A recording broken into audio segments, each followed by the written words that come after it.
Well, good afternoon, everyone. My name is Kam Mahdi, CEO of Clean Energy Technologies. I came up with that name 8 years ago. Very creative. So we are a NASDAQ company. We actually became a NASDAQ company in March of 2023. I see some familiar faces. Hi, Kusum. Combustion Associates, one of our affiliates. We are located in Irvine, about 15-20 minutes from here, headquartered. We also have our heat recovery solutions operations located in Irvine. We recently actually relocated from Costa Mesa. And we have offices in Italy, in Turkey, Hong Kong, and we have natural gas operations in Chengdu as well. And soon to launch our R&D and sales office in Singapore. Well, as most of you know, 2/3 of all energy produced in the United States is wasted each year, and it's usually generated from burning of fossil fuel. So our technology and solutions makes these systems more efficient, essentially by increasing the efficiency of the system. So you essentially just use 1/3 of the fuel you put in your car to get you from point A to point B. California throws away nearly 6 million tons of food waste each year. Represents about 20% of the organic waste that's landfilled pretty much every year. We have a solution that converts these organic materials into different forms of renewable energy. Similar case with municipal solid waste, forestry waste, agricultural waste, water treatment plants, and as we all know, California has tons of problems with forestry waste and agricultural waste. Well, decarbonization is a revolution that's taking place around the world, and we know now that it's recognized as one of the only paths to grow economically worldwide. Evident by Paris Agreement, and also 90% of the GDP, world GDP has non-net zero commitments. There are more than 154 countries committed. Basically, Fortune 500 requires to be ESG compliant. All VCs and private equity funds now require their investments to be parked in ESG compliant companies. And also there's a social commitment supported by young people that want to make a difference. And this has created a $5.5 trillion market for clean energy solutions. And now the support from the government is also coming. Since Biden came in August of 2022, the Inflation Reduction Act was put in place that extends 30% investment tax credit for clean energy technologies with another 10% adder for American-made products, as well as 10% for projects that are built in disadvantaged communities or rural communities. Well, one more point in here. Now, this incentive that could add up to about 50% supports a return on your investment and reduces it to about 2 to 3 years. Well, CETY business. We design, build, and market clean energy products and solutions. We are a rising leader in this decarbonization revolution that's taking place around the world. We offer eco-friendly green energy solutions, clean energy fuels, and alternative electricity. We support projects that are small to mid-size in North America, Europe, and Asia. We have created a platform that involves waste-to-energy solutions, heat recovery solutions, and also, if you look at the clean energy world, there are 4 verticals from my perspective. I came from an outside world. I wasn't a clean energy guy. You really need to have the fuel, of course, whether you're doing a biomass project or you're doing some kind of a CHP project. You need to have the technology, and you need to have the packaging and engineering, procurement, and construction, and you also need the financing. Well, you might need the incentives as well. So we realize that our customers are looking for end-to-end solutions. Besides being a technology provider, we need to support them with our EPC capabilities. So over the last 2 years, we've been trying to build an engineering team globally that can support the launch of these projects. And now we're starting to move more and more towards design, build, own, and operate, which lends itself to being an independent power producer. So our two main products, the waste heat recovery solution we acquired from General Electric in beginning of 2016. That's actually how we entered this world of clean energy world. We repositioned the company that was in design and manufacturing, and we essentially, through that journey, we came across this opportunity with GE, which is an ORC technology that converts wasted thermal energy into electricity. It's based on a magnetic bearing turbine technology that's patented, has 16 global patents. GE spent $53 million to acquire the technology, and basically it converts 1 megawatt of thermal into 140 kilowatts of electricity. And we have over 100 installations worldwide, and we have more than 2.5 million fleet operating hours. It's the state of the art, and it's the best in class in its size at about 15% efficiency. In 2022, we rolled up a waste to energy pyrolysis technology that basically can convert any organic material through thermodynamic decomposition of organic materials into different forms of energy that could be electricity. So basically it converts it into synthetic gas. That synthetic gas can be used to generate electricity, or it can be cracked into hydrogen or renewable natural gas. And the other byproduct is the carbohydrates like carbon black or biochar. And as I said, so we landed in China through the collaboration between the state of California and government of Chengdu to build the first carbon neutral city in the city of Chengdu. And through the relationships with Fiona Ma, we were asked to be the first company to establish offices in MCSC Global, which is the carbon neutral city. And while we were there, we realized that China is transitioning from coal into natural gas, and we thought it would be a good strategic move, going back to the fuel concept, that through acquiring maybe a natural gas company, we can access the end users of the natural gas and cross-sell our products and solutions to those end users. So as a result, now we have natural gas operations in China. And also, we briefly talked about our project development and manufacturing services, knowing that our customers do. We came from that DNA. We knew how to manufacture products, and we had the expertise in program management. So the only part that we needed to get into was construction, and now we're working on that as well. These are some of the examples of our heat recovery solution installations worldwide. The sludge processing is a waste-to-energy plant in Linden, New Jersey. This project was commissioned about a year ago, and it's at a gasification plant where they basically process the sludge into carbon black, and they use the excess heat from the operation to utilize a couple of our systems to convert the excess heat from the process into electricity. Our systems are perfect for gas recips, as it can convert. So you see a lot of gas recips at wastewater treatment. They have to be pretty much mostly come across biogas applications, where they're used at wastewater treatment plants or at landfills, where they take the methane or the gas and convert it into electricity, and the excess heat from the pipe can be diverted to our system as a bottom cycle to convert that into electricity. The biomass application is in Italy. We have over 40, 50 installations in Europe. This is at the door factory that they take their sawdust, use it to run their boilers, biogas boilers.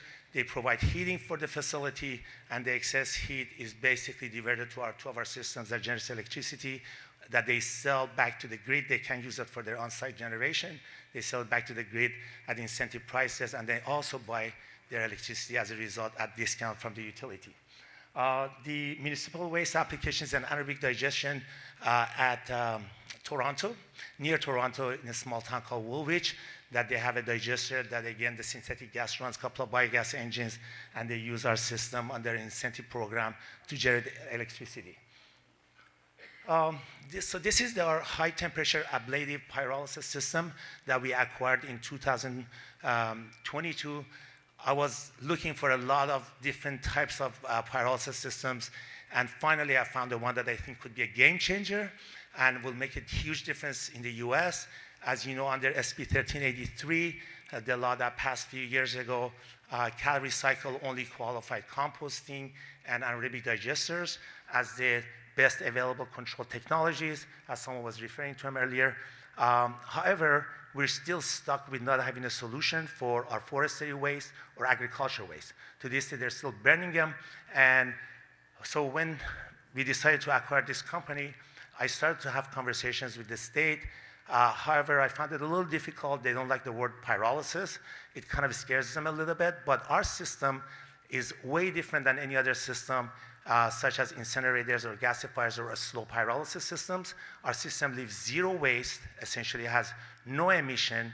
We use every heat that comes out of the process to dry the material, and we leave no tar behind because we have a 2-reactor system that operates at very high temperature, close to 900 degrees C, and it's a fast pyrolysis that happens in 3 seconds, and the synthetic gas that comes out of the first reactor and makes the volatiles and separates the volatiles and non-volatiles goes through a secondary reactor that we screen it through the biochar, increase the carbon content in the biochar, and the synthetic gas becomes very pure that once it goes through the conditioning can be used to run biogas engines. Or we can crack it further and essentially make either hydrogen or renewable natural gas if it economically makes sense.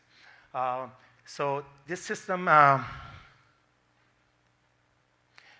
just to give you a little snapshot of the addressable market.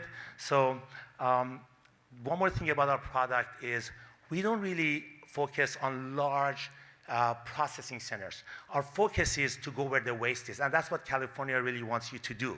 And the reason I bring up California, because California has this diversion strategy to divert 75% of the organic material from the landfills, and by 2030, we have to be at zero, essentially, waste. None of the landfills will accept any more organic waste.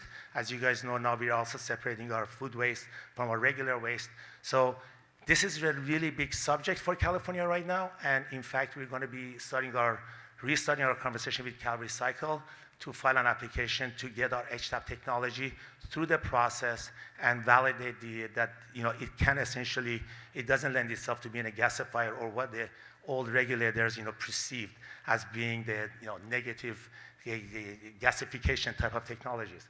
So back to the reason I brought that up is because our HTAP 10, which can generate about 2 megawatt of electricity, only requires 30,000 metric tons of wood waste or biomass to generate the 2 megawatt power that we were talking about.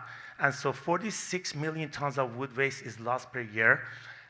In the US, 10% capture rate puts it at 4.6 million tons. Each HTAP can recover 25,000 per year of that waste, which equates to about 184 systems. And also same thing is true for the wastewater treatment plants. Their waste after they process is dry, so our system needs only 12,000 metric tons of waste to process 2 megawatts of power.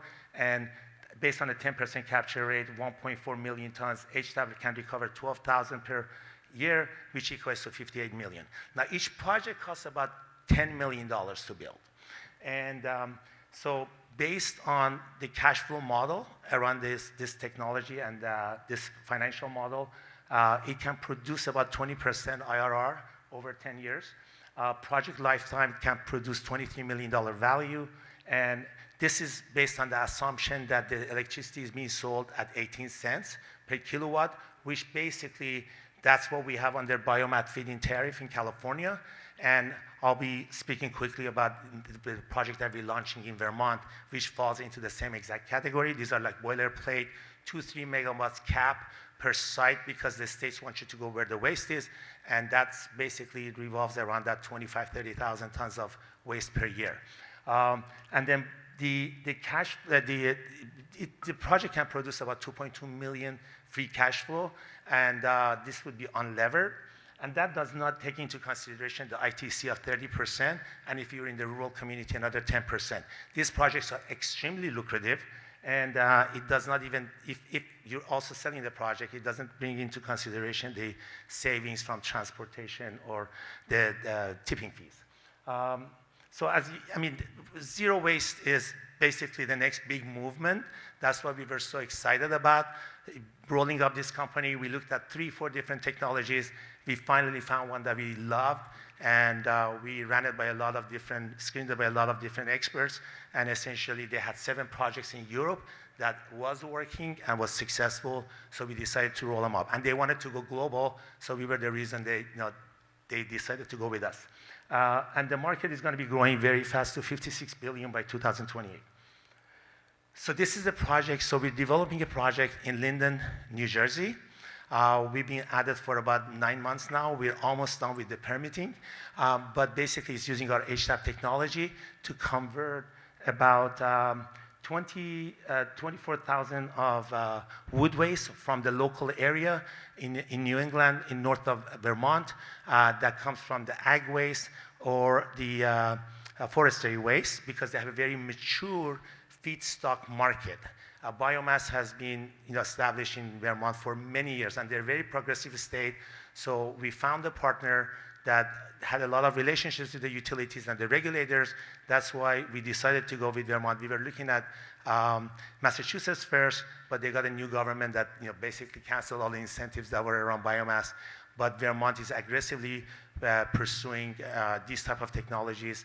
So we are pretty much, and the project will produce about 18,500 megawatt hour of electricity. These are boilerplates, so every one of our HTAP technology produces that kind of power. And 1.5 megatons of metric tons of biochar. And biochar is very lucrative. Right now, biochar is selling for $500 per metric ton, especially ours is very high quality. And they can be used at farms or landfills.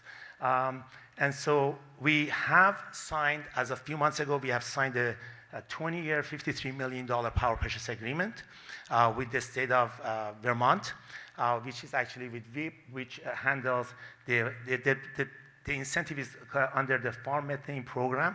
And it's managed by VIP, which is basically the third-party management entity that supports the 27 utilities in Vermont. And also, we have finished the application process with the Vermont Standard Electric Interconnection, and which is under Linden Department of Electric. And then also, we're about to start our execution of interconnection service agreement and start the work of running the lines to the property. We have secured a 7.8-acre land, but we only really need about a quarter of an acre for this project. But this was an industrial park, and the land is very inexpensive, so we secured a large parcel. And the next step for us is to file for the Certificate of Public Good. And if anyone is familiar with Vermont, it's literally a difficult task to get it to this point. You really have to pass a lot of scrutiny by stakeholders, by every regulator, every department. We've gone through 20 different agencies. So we're at the last stage with PUC to get the CPG certified and then commence construction.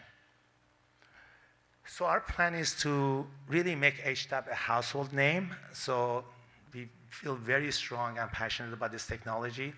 And by the way, this technology uses our waste heat recovery within our process as well. So we're using our GE technology for recovering some of the heat from the process and generate extra electricity. So we're planning to build 3 more projects in Vermont.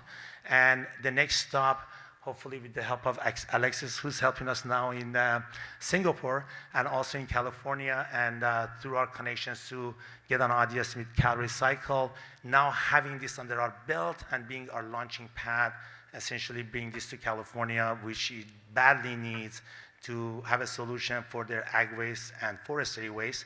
And currently, they're only relying on composting and essentially anaerobic digesters. So there is no solution for green waste or municipal green waste. And then also, as Alexis mentioned, we're in discussions with, thank you by the way for I was at San Francisco at APAC. We met about 6 months ago, and the rest is history. I don't get much sleep because now we're bicontinent, pretty much. And when they wake up, I just had my dinner, so we go back to work. So it's been an exciting ride with AMEC, and we just had a meeting with ESG, and we're going to be looking at some of the opportunities to take HTAP there as well. But we had a very clear path as far as growing our business in North America first. That was really our primary objective, being a NASDAQ company, and having domestic business was really key for us. As I mentioned, there in that first slide when we showed you kind of like our business model, we don't want to reinvent the wheel. We really honestly don't want to be too heavy on R&D. We want to just roll up technologies as we move forward and form strategic partnerships. In fact, with our heat recovery business, which is a really niche product, I've formed 2 relationships with a company in France and another company in Asia that can address a wider range of waste heat recovery solutions, because we now have become very known under the heat recovery solution umbrella. We get a lot of calls, so we want to be able to address the whole full wide spectrum. Like we have a proposal out for $5 million with Cal Steel that generates a lot of heat, and the state is forcing them to do something with that wasted thermal energy, and our system from GE was too small to address their need, but that's where our EPC comes into play, where we can support them with engineering and use a different engine to address this big problem that they're having. So we're forming a lot of relationships, and as a result also we're working on the transfer of technology from a large EV charger in China that they love to start creating some traction in the US. The company is called Injet. Actually, I was with them last night. So we're setting our first 2 chargers at our facility to go through the certification and testing process, because we believe that EV chargers is up and coming. Why? Because of, obviously, somebody mentioned all the incentives and first of all, they qualify under the Inflation Reduction Act, and also Navy can support up to 80% of the cost of installation. I'm looking to see if we can put a syndication together to be a charge point operator. And also, and as you know, the last one is coming. So California will ban the sale of internal combustion engines by 2035. And then, and also there's going to be an accelerated EV adoption. We're going to go from 3 million to 20 million by 2027. So imagine how many charge point stations do we need. So, I mean, Tesla has done a great job, but I've been driving a Tesla for 8 years, but I talk to my other friends and they all complain about electrify or charge point, and they have all kinds of issues. So this is going to be a very hot market. And this concludes my presentation. The business model that we're pursuing, direct sales, essentially, of our technology and equipment. We want to build, own, and operate and maintain our projects moving forward, so become more, as I said, an independent power producer, and also continue on making these synergistic acquisitions and roll-ups, and hopefully we can entertain some of those in Singapore and Asian markets with the help of AMEC. And so expansion of Asian markets through AMEC relationship is going to be a big deal for us moving forward. We don't really intend to grow our business in China, to be frank with you. We don't think the political climate is right now. So we like to just focus more on the Asian side and use our Singapore office as the headquarters. And then also focus a little bit more on the R&D side, which will help us with developing the back end of our HTAP to generate hydrogen. And then basically the renewable natural gas essentially is going to be enabling us to sell more products, cross-sell into China. And that's my email address. And if you just type my name, because we're public and we do a lot of press releases, it's available, just say Kam Mahdi and it shows up. But don't read too much about me. But we are basically, you can check our symbol. Wasn't here to raise money. We were just going to do a presentation. Obviously, we're a public company. We would love you to become an investor in CETY and go buy our stocks. We're very optimistic about the future. I'm fully excited to share a lot more excitement with you guys in the upcoming months. And thank you for your time. I really appreciate it. I made it. Wow, my voice just came back. Thank you.